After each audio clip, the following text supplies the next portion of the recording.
Born and raised in Denver, Colorado, Roy Halladay was hardwired to play baseball from a young age. Halladay was drafted 17th overall by Toronto in 1995 and rose through the Blue Jays system. He made his big league debut in 1998 and came within 1 out of a no-hitter in just his second career start. With Halladay having clearly established himself as the premier ace in baseball by that point, the Phillies made the move to trade for him in December of 2009. It was a trade that would pay off handsomely for the Phillies. Ground ball, Castro, he got it! A perfect game, Roy Halladay! Doc Halladay's perfect game against the Marlins was just one of many accomplishments in a 21-win season that earned him National League Cy Young Award honors in his debut season with the Phillies. But he wasn't done making history yet. A bouncer, Ruiz, in time! Roy Halladay has thrown a no-hitter! Halladay was just the 5th pitcher in Major League history to win a Cy Young Award in both leagues. He finished his career with 203 wins in 16 seasons.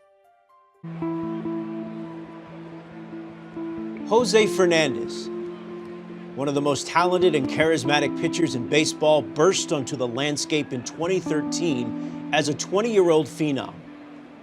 The Cuban-born right-hander captivated fans across the world with his electric arm and wipeout breaking pitch, winning NL Rookie of the Year and finishing 3rd in Cy Young voting. 3 times, a 14-year-old Fernandez and his mother attempted to defect and failed, resulting in prison time for the teenager. In 2008, the two tried again. On that trip, Fernandez saved his mother when she was washed overboard, diving into the ocean and pulling her back to the boat. An impoverished teen growing up in Tampa with little English, Fernandez dedicated himself to becoming a big league pitcher. In 2011, the Marlins took him 14th overall in the draft. But the righty quickly established himself as the top talent in his class. Less than 2 years following his selection, Fernandez made his Major League debut on April 7th, 2013. His first Major League pitch to Colin Cowgill, a fastball on the inside corner at 93 for a called strike. Fernandez's time in the big league was defined not just by his generational talent, but also by the genuine joy he exuded on the field. As bright as his star shined on the mound, it was his personality which lit up the Marlins clubhouse and galvanized a community. His sudden and tragic passing leaves the baseball community in mourning.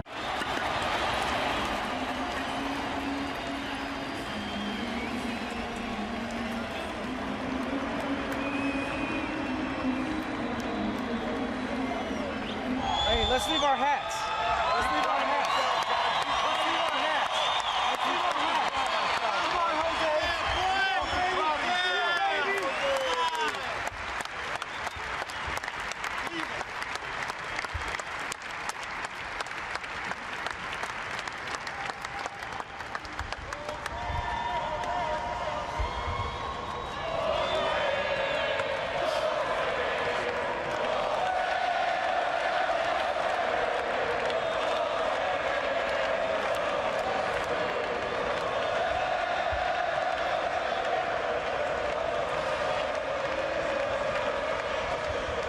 According to police in the Netherlands, 24-year-old Seattle Mariners outfielder Greg Holman was stabbed to death in Rotterdam.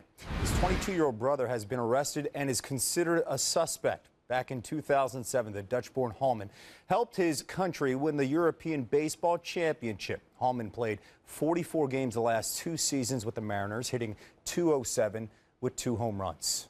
Top half of the center. Fly ball, deep center field. Borges, a slicing drive, watches it leave the yard. Greg Holman with a home run. Boy, did he charge that baby up. 3-1 Mariners as Holman gets his first home run of the season on a big poke. Organization. It's like one too many sliders, 86 miles an hour in the middle of the plate this time of night. Let me in on this. At what point did you know, hey, it's gone, I just hit my first Major League home run? I kind of hit it pretty good, off the bat, but I wasn't sure that it was going to go because, it was a line drive, so I was going hard out of the box. I'd say either was going to go over the fence or I had to for sure get a double or try to get a triple. But, you know, I'm really excited that it went over. I'm Paul Severino in our MLB Network studios with this MLB Network special report.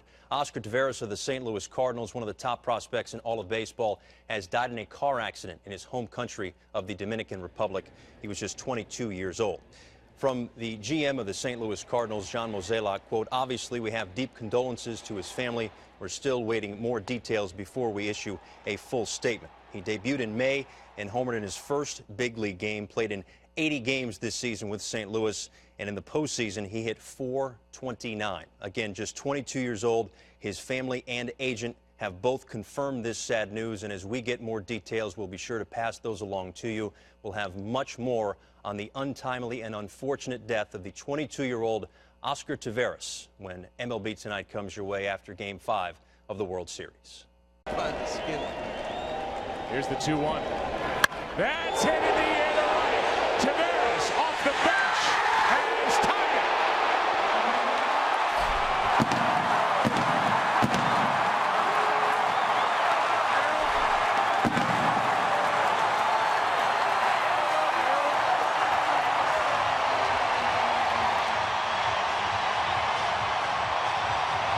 Inning of Game 2. The Cardinals with only 2 pinch hit home runs all season. And Taveras, the biggest swing of his young big league life, happens right here. Has tied it at 3. The hashtag Pray for Hanson is trending this morning after news broke overnight that former Braves pitcher Tommy Hanson died. The 29-year-old died with his former Brave teammates by his side. Our Chris Opera is following this story. He's been on it all morning. And Chris, Hanson was so young, 29 years old, a professional athlete, presumably in fantastic shape. Do we have any idea what happened? Guys, such a sad story here. Just a sudden death, unexpected. Multiple sources have confirmed that Tommy Hanson suffered catastrophic organ failure and fell into a coma before passing away at just 29 years old. Certainly Braves fans and those who knew Hanson well are hurting this morning. Hanson, a 6'6" right-handed pitcher, was drafted by the Braves in 2005. He debuted after some time in the minors in 2009. That year, he finished third in Rookie of the Year voting. He had a terrific first season with a record of 11-4 and a 2.89 ERA. Hanson was one of the league's best pitchers in the first half of 2011 before injuring his shoulder and missing the final 2 months of the season. He came back in 2012, but wasn't the same after injuring his shoulder. He was eventually traded to the Angels before spending some time in the minors the last 2 years. One baseball writer this morning said it best: his time in the game and on earth just didn't last nearly long enough. Young as he is, and as good as his stuff is, his competitiveness is off the charts. So you've got a pretty special guy that's going to step on that mound. It was just 3 Octobers ago that Yordano Ventura sparkled on a national stage, throwing 7 scoreless innings in Game 6 of the 2014 World Series, sending the Fall Classic to a 7th and deciding game. Ventura finishes 7th. He was fantastic here tonight on the big stage. The Royals lost that series to the Giants, but Kansas City would triumph a year later, defeating the Mets in 5 games and capturing its first World Series title since 1985. In the middle of the Royals' rotation was the young Ventura.